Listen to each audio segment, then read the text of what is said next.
FM and Direct Joy. Nasagot na to kanina, baka you want to add lang. What do you want your audience to learn and experience when watching the show? Do you want to add some more sa mga nabanggit natin kanina? I think it was already mentioned, no? Parang by Gerald, by JC, by Tito, parang huwag maniwala. Because to sum it up, nothing worth having comes easy. No shortcuts, no easy way. So parang that's one takeaway from the show that they can get. But then the experience of the show is what they should look forward to. Thank you, Direct Joy. Maganda yung next question niya for Gerald. Were there any special preparations you had to go through while preparing for this role? Specifically, nakita ko kanina you were playing some kind of martial arts.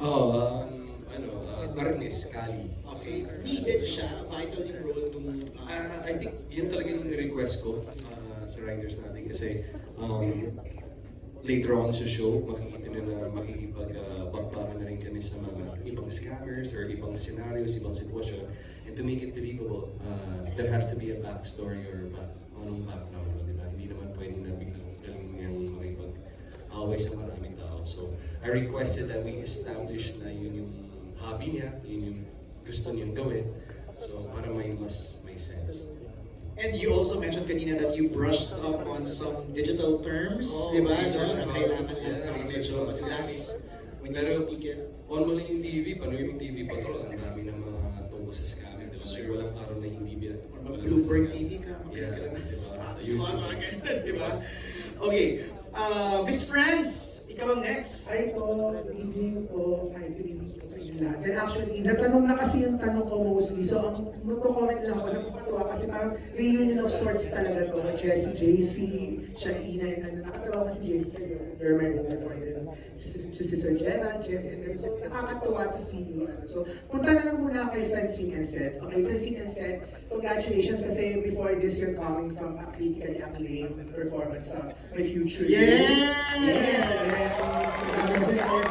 So, my question is, okay, kasi pwede rin sumagot si General kasi nakatabaw ka niya sa Dirty Linen. So, siguro, syempre, in the 2 to 3 years, mas nag-mature na kayo. Ano yung on and off-screen relationship nyo? Naman kung anong labels niya. So, how do you think nakakatulong yung on-screen and off-screen relationship ninyo para maitawid itong sabi nyo nga, mas mature ng pagganap nyo dito sa Sins of the Father? Una po kasi sa love team, babae at lalaki. Magkaiba po ang direction nun sa karera ng showbiz. Magkaiba po ang kayang gawin kayang ibahagi. Halimbawa sa mga endorsement, magkaiba kami. Pero nag-uusap kami na sa pag-arte, kailangan ilahan tayo pataas. Kailangan, kung magaling ka, gagalingan ko din. Kung magaling ako, dapat mas magaling ka. Yun ang lagi pong mindset namin. And hindi namin pinapabayaan yung isa't isa. Lagi kami nag-uusap. Lagi kami nagtatanong sa mga direktor. Lagi kami kung ano dapat idagdag. Dati hindi kami pumupunta sa preview. Pag nagpapa-preview. Pero ngayon, sumisilip talaga kami. Pumupunta pagkakat ni Direk, sumisilip talaga kami. Tara, puntahan natin. Para kung ano man yung sabihin ni Direk, yun nga yung nakakatuwa dahil nakikita rin namin yung kamalian namin at yung kakulangan dun sa scene. Yun ang isang malaking TV ni Direk, nakikita namin yung talagang kakulangan dun sa scene. And the malaking TV? Yeah, sobrang, as in parang mga 42-inch lahat ito. 50, mga gano'n. Control center. Malaki siya. Tapos pupuntahan namin doon and makikita na namin dalawa yung kakulangan. Then sasabihin ni Direk sa amin. Tapos maintindihan namin si Direk, oo nga. So doon nag-work, yun yung parang, yun yung maturity na napuntahan namin. Yun yung samahan na ginard namin. Hindi po mahirap ang trabaho mahirap po ang trabaho ng isang love team. And proud ako dahil kumapit kami hanggang ngayon. And ito, gaganap kami sa Sins of the Father na isa sa mga hinihintay din naming proyekto. Yes.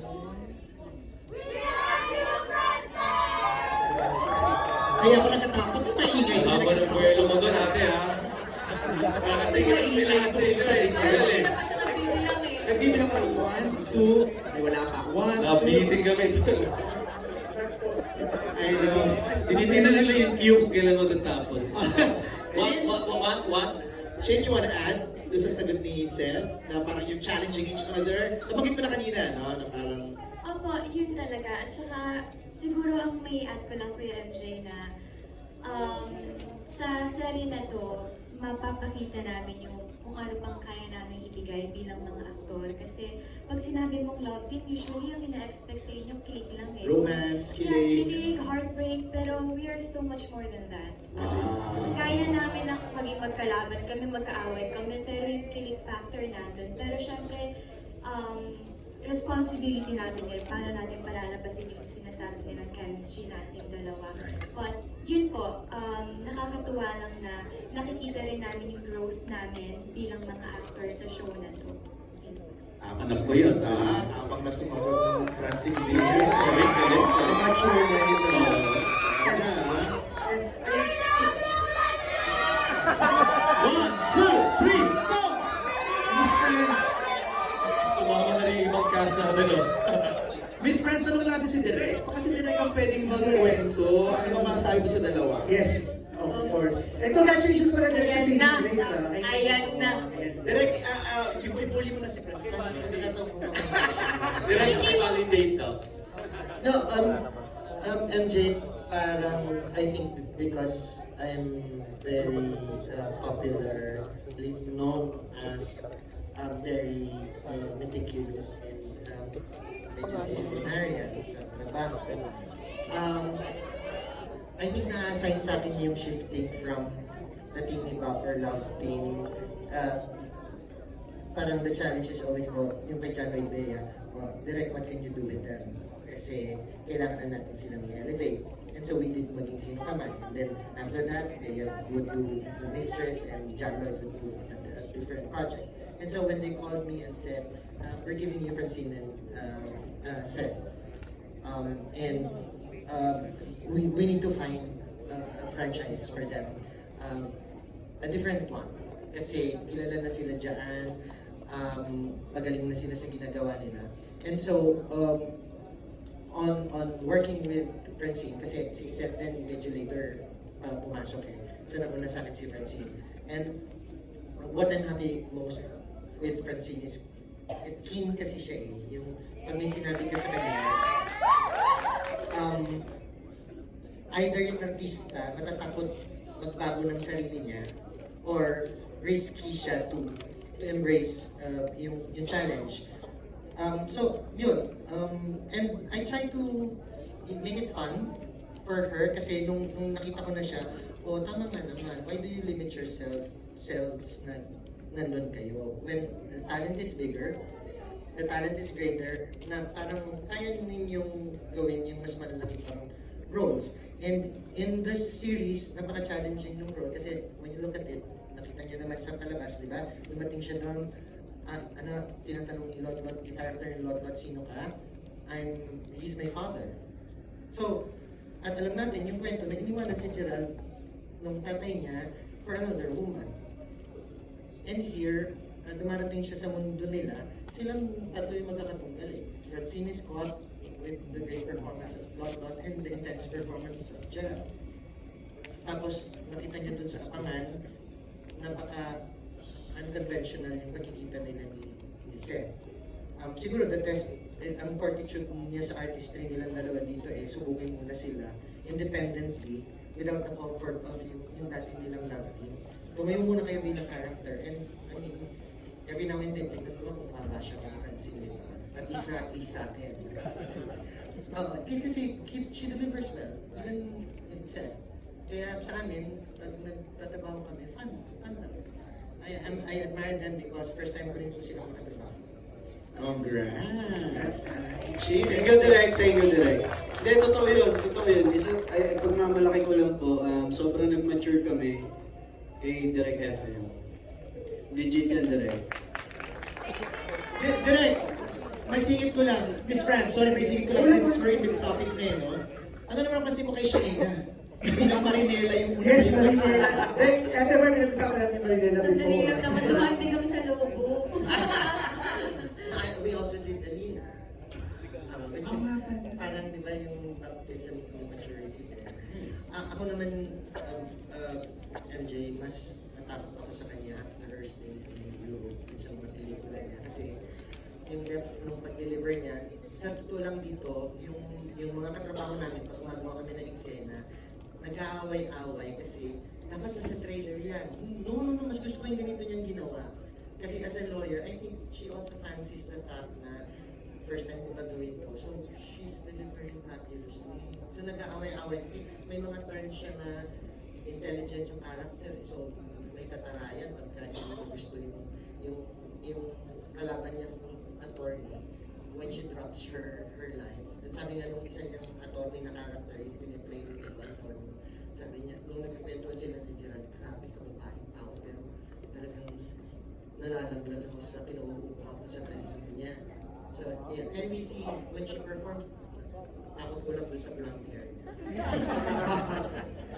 Grabe, direct. Hindi po, kung ano man yung pinagdadaanan nila. Nakakatanda man, pero kung ano po yung pinagdadaanan ng Francine, we're actually, tayo lahat, we're actually very fortunate to be working with directors na hindi ka pinapabayaan. Kasi sila, nasa likod sila ng camera, and yet kami yung nasa harapan. So kahit anong kakulangan, pagkakamali, hindi naman sila ang mapapansin, hindi ba? So kung ano man po yung magic na nakikita ninyo on screen, it's actually because of the people who are working with us behind the scenes. Hindi yan dahil lang sa amin or dahil sa kung ano yung kakayanan namin. It's actually a teamwork talaga. So we are very fortunate to be with people who are very helpful and very generous. Hey, Miss Franz, meron ka pang Okay, question? last na lang po. Okay. Kuya Gerald, kasi remember na nung A Family Affair Days, nasabi ko sa'yo na favorite character ko si Topet sa lahat na nagawa mo. Mahilig sa matabang. And I think after this, mukhang ito. But so my question is, sa kabila ng mga pinagdaanan at pagdadaanan pa ng character mo sa Samuel, what makes it think na he's such a lovable character, na mamahalin namin siya sa gabi-gabi sa prime time? Siguro kasi yung yung kultura ng Pilipino ay mga kapamilya tayo. I think yun yung pinaka-main na natin. And as you saw sa dalawang episodes, ang pinaka-importante sa buhay niya, yung pamilya niya, yung anak niya, yung nanay niya. So despite kahit anong mga challenges na darating sa buhay niya, kailangan niya lagpasan yan. Kasi yung greater motivation niya is to take care or alagaan yung pamilya niya. Pwede ko lang siguro sabihin, nakita niyo naman na kinidnap yung anak niya. Ang dami pang mangyayari sa pamilya niya kasi alam na kalaban na ang pinakamahal ni Samuel, weakness niya is his family. So, yung character ko will do everything para sa pamilya ko. Lahat naman tayo, ganoon din naman tayo dito. Gagawin natin lahat para sa pamilya natin. So, that makes him lovable and relatable. Yes. Thank you po. Congratulations po. Solid ang napanood namin ngayon. Thank you, Miss Franz. Franz. Maraming salamat po sa lahat ng mga nagbahagi ng kanilang mga questions. Siguro let's wrap this up. Why should we, parang give us a reason to watch Sins of the Father. I know there's a lot. Isa-isa tayo, no? Let's start with JC. Good reason to catch Sins of the Father on June 23. First of all, magpapasalamat muna tayo sa mga kaibigan natin na nasa media. Guys, we're asking for your support and for your help para sa Sins of the Father. You all know and you've heard our captain na pinaghirapan namin talaga to. Pinaganda yung bawat eksena and we want to share to you guys yung passion and dedication namin sa paggawa nito. Coming from our head, JRB, maraming salamat po to our directors who always sharing yung passion talaga and yung love for our craft. So maraming salamat. And siguro yung one thing kung bakit nila kailangan panoorin, it's the performance of everyone sa cast. Alright, thank you JC. Kuya Pip! Alam mo naman ako, old school ako eh. I've been trained with my Tito Jan. Hindi, kidding aside po, nagpapasalamat nga kami first and foremost sa mga kapatid natin sa press. Many a times na lumapit kami sa inyo and you've always been there to support us sa mga bagong project namin. And of course, kaya nasabi ko nga, ako kasi lumaki ko sa show business na sa set, isa lang ang prima donna. Yung director lang. Yung director. And yung mga director po, sila po yung nakakaalam ng bawat pagkatao namin lahat. Yung aming binibigyang buhay. Sila yung nakakaalam nun. That's why every time when they get the chance, kinakausap nila kami. Para yung continuity nung pag-develop ng mga characters namin. Ang laking tulong sa amin. And of course, last but not the least, sa mga manonood po na sumusuporta sa mga shows ng Pilipino. Sana pa patuloy nyo kami suportahan at huwag kayong mag-alala. Pipilitin po namin maitawid yung mga karakter na aming bibigyang buhay through the help of our directors and through the help of each other. Sabi nga nila, ang isang artista hindi maaaring siya lang ang magdadala ng isang palabas. Lahat po ng involved magtutulong-tulong. So, we're looking forward to a great success for this show, ang Saints of the Father, headed by Gerald. Thank you, Kuya Pierre. Ate Balot?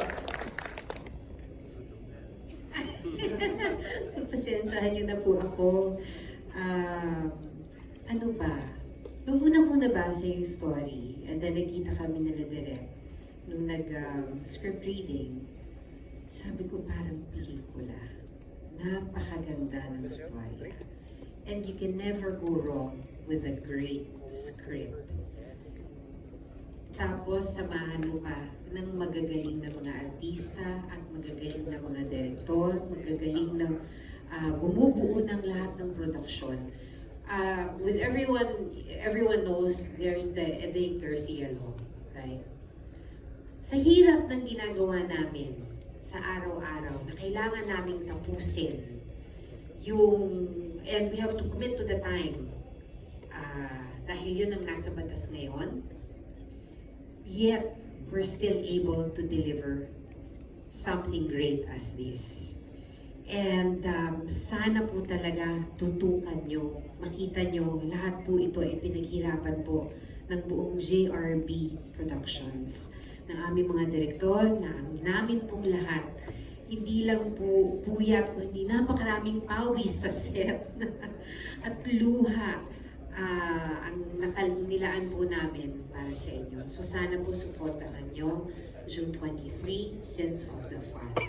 Maraming salamat. Chin? Siguro po idadagdag ko na lang po sa mga sinabi po nila. Sobrang excited po, ako personally excited na kinakabahan na maibahagi po sa inyo ang teleserye naming Sins of the Father. Sana po may magpulot kayong mga aral, hindi lang siya basta tungkol sa pang-scam, tatalakayan din po ang kwento ng pamilya, ng pag-ibig, lahat na po at sana subaybayan po ninyo kami hanggang sa marating naman natin ang finish line. So yun lang po, sa June 23 na ang Sins of the Father. Thank you, Chin. Seth? Yun po, unang-una maraming salamat po sa pag-aabala ng inyong oras para samahan kami dito sa ating mga press. Hello po. At sa unit po ng JRB, ABS-CBN po, maraming salamat.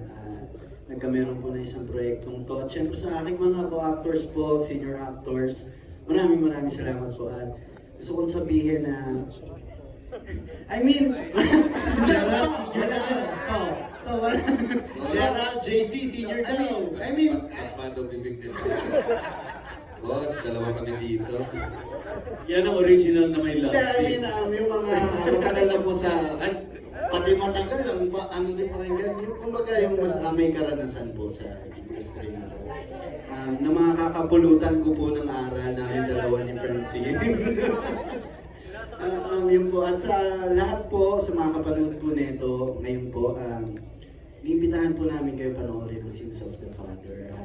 Dahil ito po ay nangyayari rin sa totoong buhay. Marami po tayong mga kababayan ang nabibiktima ng scam. Hindi lang po ito basta teleserye, kakapulutan po ito ng aral. And of course, mga exciting po ang ating mga karakter. At ang mga gaganap po dito, of course, Kuya Gerald, Miss Shaina, Miss Jessie, at marami pa pong iba. So, yun po abangan po natin. Of course, ang aming dalawang director, Direk Joy, Direk FM po, sila po ang nag-direct neto para mas maging maganda po. Thank you, Seth. Ang magpapayaman sa ating lahat. Narinig lang tayo. Itaas ang kamay. Yayaman tayo! Yeah! Well, yayaman tayo! Pasikatin nyo yan, ha? Yan ang tagline natin. Ay, mahahabulin ka sa kalye. Pag nakita ka, hindi kami umaman. Okay, ito po hindi ito joke, pero napaka-importante ng casting sa lahat ng bagay. Especially sa TV or film, napaka-importante niya. Totoo ito, hindi ito joke. Ang unang naging dilemma ko nung sabihin sa akin na ang anak ko ay si Gerald. Sabi ko, paano ko tinitigan si Gerald? Napaka-mistiso, tapos ganito yung tsura. Paano ko naging... Totoo po ito. Isa yun sa naging ano ko muna. Sabi ko si Gerald ay mestizo. Ako hindi ako mestizo. Kailangan, kasi importante yan, yung truth ha. I'm not kidding. Yung truth mo as a human being, as a person, not just an actor. Kailangan kailangan may seed yun kung ano yung gaano katotoo na anak mo siya. Ang una kong tinanong, sino kasawa ko? Si Lord of the Leon. Pasok! Nayaman tayo! Aminin ko na, hindi mo siya anak. Nako, ito. May bagong twist. And anyway, ayun, so, importante yun, totoo yun. So, ayun. Actually, yun, nung malaman ko, first day yun, bago ko lang nalaman eh. Kasi, pero papunta pa lang ako sa set, hinahanap ko na yung truth ko kung saan ko kukunin. Pero nung first day, tinanong ko kagad si Direk, sino? Si Lotlot. Nag-sync sa akin yung truth. I mean, kasi tinan mo naman ang asawa ko. But anyway, ang isa sa pinakamalaki din talagang bahagi ito, one of the best directors that I've worked with, si Direk FM Reyes. Ang pag nag-i-input siya, alam mo, may tinatawag kasi na actors director. Isa siya doon. Pag nagbibigay ng input si Direk, alam mo yung, uy, buk, pasok. Uy, buk, pasok. I mean, you know, kasi importante kasi yung, sa isang actor kasi nag-a-analyze ka na rin eh. Pinag-aaralan mo yan. Pero, pag yung director mo, naiintindihan niya yung ginagawa niya, at saka yung binu-work mo, ang sarap gawin ng trabaho. And I'm really very proud na part ako nito kasi Direk Reyes. And, yun po. So, panuuri po, well, speaking of Gerald, naging iconic ang Budoy na character niya. But you know what, working with Gerald, he is not just a heartthrob or a matinee idol. He's really an actor. He works hard and he's really very reliable. Sobra. Galing. So, isa po yun siyempre sa aking nababantayan. And watch actually Sins of the Father because it's really very relevant and very timely. Alright. Thank you, John. Looking expensive and blonde, Shaina. Well, gaya po ng narinig po ninyo, pasimula pa lang po ang lahat ng mga pangyayari sa Sins of the Father. So sana po tutukan niyo po. At syempre gusto ko po magpasalamat sa inyong lahat. Friday ngayon, ilang oras na po tayo magkasama dito. So maraming salamat po for staying and for supporting. Nakilala niyo naman po ang mga artista behind the show. Nakikita niyo naman po siguro, naramdaman ninyo, narinig ninyo kung gaano ka-passionate ang aming pamilya. Pero palakpakan din po natin ang aming mga staff, ang aming JRB, nandito pa ba siya? Ang aming camera shy BUH na si JRB. Ang aming mga cameramen na nandito, ang aming directors of photography. Kung gaano po kaganda yung napanood ninyo kanina, it's also because of them. Kaya po, pinaghihirapan po namin lahat ito. Kaya maraming salamat po sa pag-appreciate. Thank you, Shaina. Jessie. Ayun po, sa ating pong friends sa media, thank you so much for joining us tonight. Thank you for supporting us. Sa lahat po na nandito, maraming salamat po. Ang Sins of the Father po ay isang show na tatangka pamilya, pinag-isipan, pinaghirapan at pinaganda talaga para sa inyong lahat. So sana po abangan ninyo ang Sins of the Father, June 23, 9:30 sa Kapamilya Channel A to Z and TV5. So sana po magkita-kita po tayo tulad na nasabi ng ni Francine sa finish line. Thank you so much. Thank you, Jessie. And, of course, Gerald. Ang hirap pag ikaw yung last, nasabi na lahat Sabi eh. lang lahat, di ba? Paano ba? No, just from the bottom of my heart, marami pong salamat on behalf of the cast, the crew, the staff, the directors.